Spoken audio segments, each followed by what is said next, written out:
Guess who's back? Welcome guys to my channel. So I must apologize to you guys for not putting out any content the previous weekend. There was just a whole lot of things going on. I had planned plenty stuff to do that previous weekend, but stuff didn't just go as I thought or as I planned. And then I was also a bit under the weather, or that's more like I was below the weather, and so I couldn't do anything that previous weekend. But this time around I'm back and better, and I'm feeling much in tune to creating content this weekend. So this week we're going to be doing a 101 sewing 101 video and I'm going to be showing you guys how to practicalize some of the things that we had talked about in the previous video when I was talking about things that you needed to get to start your journey as a fashion designer. And today we're going to practicalize some of these things.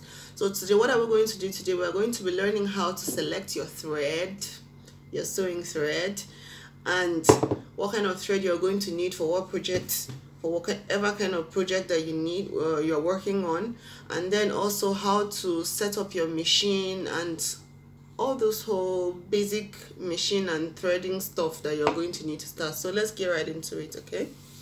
Okay guys, I'm hoping you can see what we have laid down on the table here. How to put a white paper underneath so that you can easily distinguish between the different types of thread here. So we'll start with the three in the middle. These three are polyester thread. This one is a rayon thread, and then this one is a clear and transparent thread. And there is another type that is like the elastic one that is usually used for ruching and stuff like that, but I don't currently have it, so I can't show you that. So the polyester thread come in different sizes too. So if you can see, I don't know if, let me try to focus the camera. You can see the size of the thread, 40/2. Then this one, the size is not written, but it's a 30/2. So this one is finer than this one. Let me try to draw a string out and so you can see.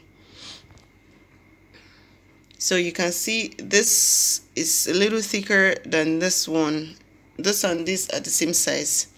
So what I normally do, I personally prefer using this size 40/2. It's only when I can't find that in the color I'm looking for that I go for this one. This one is best, this type is best used for when you are like joining two pieces together where the thread is not exactly going to show on the outside. And then these ones are usually much stronger than these ones. And also you can also use these ones for top stitching, and then this one is used for embroidery.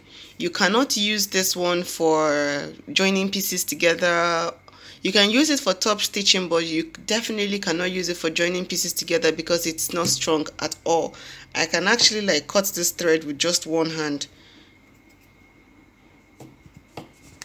You can see that very, very light. It's not strong at all. It has it has a reflectory kind of look, so it gives it a very, very nice finish when you use it for your embroidery projects. An example of that is here. So that's this thread here, the blue one, is what I use to do this. Let me try to focus it. So that's what I used for this finishing here. You can see how it's very beautiful and nice. But then if you're going to use that to join the material together, it's going to be a flop, trust me, because your garment won't be strong at all, and just one tug and it will pull off, it will fall apart. And then this one, you cannot use this one for joining pieces together either. This one is usually used for when you're when you want to bead, for beading, add beads and decorations to your garments, and you don't want the thread to be showing on the outside, then you use the clear thread. Okay, now let's get onto threading the machine and all that whole bit. In the previous video, you remember I showed you guys sewing machine needles that you needed to get and all that. This usually comes with the machine. It's part of the bobbin section of the machine, which I'm going to show you very soon. And this, okay, this is a bobbin case, and then this is the bobbin spool, if that's the right word that they usually call it. So now I'm going to show you how to insert your needle into the machine. So most needles come with a rounded, just a moment, with a rounded side and then a flat surface. This flat surface goes to the back of the, like, faces the other side. I don't know if that makes sense. So now I'm going to, let me turn it on so that it'll be extra light. And most machines would have the lighting somewhere around the needle area. So what we're going to do now is, you can see the flat surface. This flat surface is going to face the other side, and then this rounded edge towards me. Then loosen this knob here. Raise the foot up with the machine's hand pedal, and then you slide this in with the flat surface facing the other side. And then I will just screw this back on. I'm doing this with one hand because I'm holding the phone on the other hand. Okay, so that's secure. You make sure you tighten it very well so that your needle doesn't fall out when you are working. So you can see my needle is properly installed right now. So with this particular machine, the bobbin case is on this side. There are some that you have to like gain entry into the bobbin case from the top, but this one is from the side. So you pull this out, and then there's another opening here. So this is where this bobbin case goes in. But first, before we load that on, let us pull our bobbin thread first. One very important thing to note whenever you're trying to spool your bobbin thread is to make sure that there is no single thread in the bobbin area. If not, you're going to wish that you checked it before you started spooling your thread.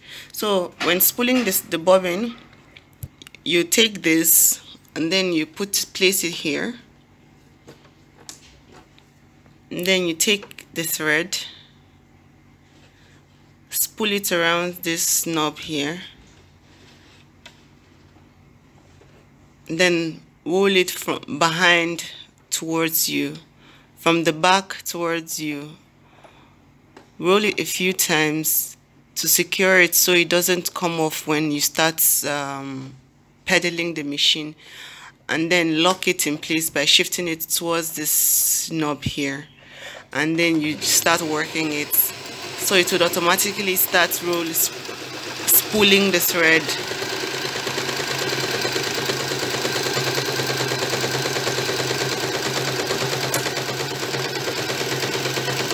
I'm just going to do that much.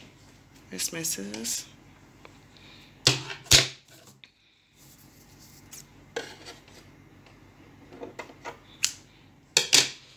Then to take it out, you shift it outward, so you have now unlocked it, and then you bring it out.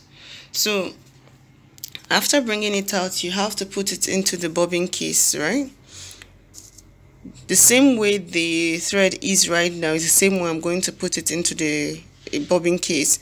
Most of the time I notice that whenever I put it with the thread facing that side, it kind of like messes it up and it keeps getting jammed most of the time. So I most of the time put it this way. That's because if you look at the bobbin case, it's not focusing here. This exit point, thread exit point right here is facing the other side. So I think that's why it works better when the thread is facing on that side. So drop that in like so. Maneuver the threads to that point where there is like an exit route. and then pull it out. Voila, that's it. So now my bobbin thread is in the bobbin casing. So what you're going to do now is to attach it into to place it into the bobbin area in the machine. You do that by holding this point here. This comes on and goes back on like that, and you can see there is like an extension here, and there's also like an extension. Let me use a pen or something with the tip to show you. Okay, so you can also see that there is like a point here, so that's where this tip is supposed to fit in, and then you put it in with the tip facing that same direction.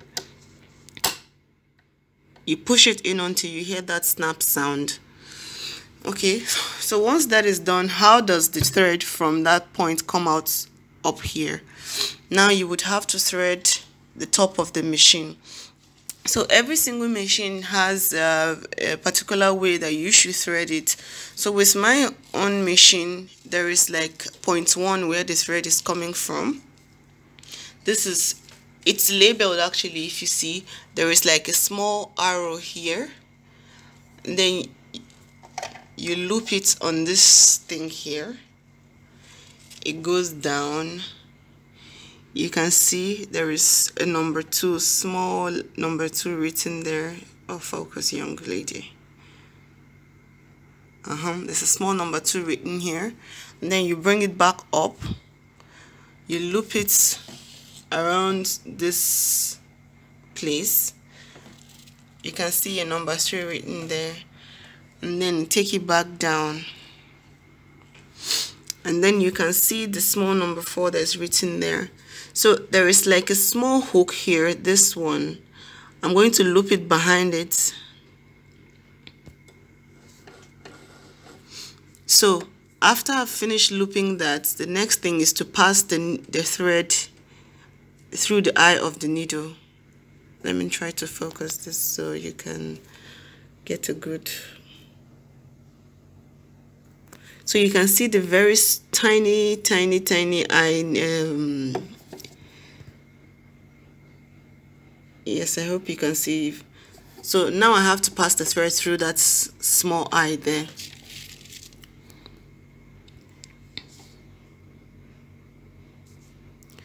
They actually have needle threaders, but I think I'm too old-fashioned for that thing.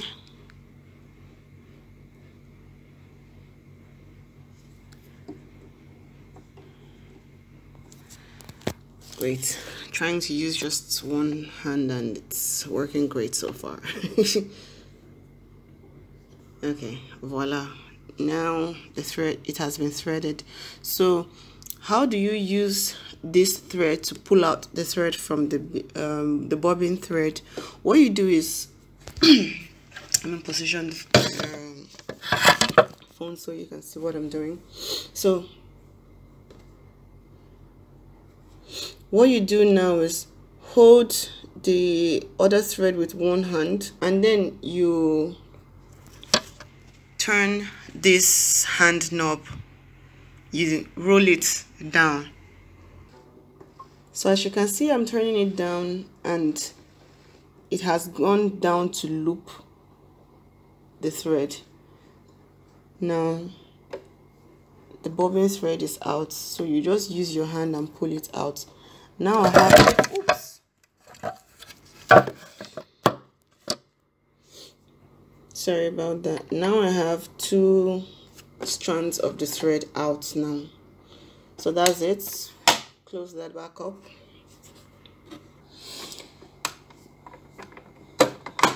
Close that back too. Okay, now you are done threading your machine. How do you start working with your material and all that? Oh, I just took the line. This here is for your thread tension. At 0 now, it means if you make any stitches, it's not going to be very you're still going to like have spaces in between the thread. I don't know if that makes any sense. I'm going to show you that some other time later. So if you push the tension, the highest tension on this machine is 9. If you push it to the extreme end to 9, your the top thread is going to be pulling on the bottom thread, and you're going to have very nasty stitches. So the best tension for medium to lightweight fabric is a 4. I mostly leave it at 4. As you can see, it's even circled. 3, 4, 5 are like the best range for you to use whenever you're working on any. I most of the time leave it at 4, and that does the job for me for almost every material. But with every material, you have to test it out to see what tension is going to be perfect for it. So with my machine, stitch type A and B are straight stitches. C is a zigzag. D is also a form of zigzag. In fact, the rest of them are like forms of zigzag. So what I normally do is, if I'm working on like a cotton fabric, like the one with the decorative stitches that I showed you, I usually would use a straight stitch when I'm trying to join the pieces together. But then when I'm working on something that's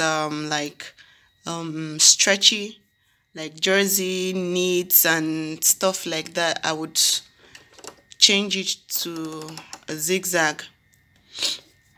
And depending on the kind of fabric, I might use this type of zigzag or the other type of zigzag. Now this one is for your stitch width. The other functions, we're going to talk about them subsequently, okay? This one is for your stitch width. So if I leave it at 0, the stitches are going to be like very, very, very, very tiny, and it's going to be very difficult to take it out if you eventually need to take them out. So the most recommended type of stitches, whenever I'm stitching, I use 2.53. I don't go above 3. 2.5 to 2.53. Okay guys, that's it for today's video. I hope today's video was quite explanatory and you were able to follow along with each step of the video. And if you found anything confusing, please do comment down below so I'll be able to explain it to you, and maybe do a separate video to re-explain what was not properly, what meant the message that wasn't properly passed across. And subsequently, we're going to continue doing this sewing 101 videos until you are comfortable enough for us to like dive into an actual project, okay? And if you did like this video, please do give it a thumbs up, and don't forget to comment down below, and also share this video with whoever is in need of it, okay? And also don't forget to subscribe if you aren't subscribed. Thank you guys. Bye.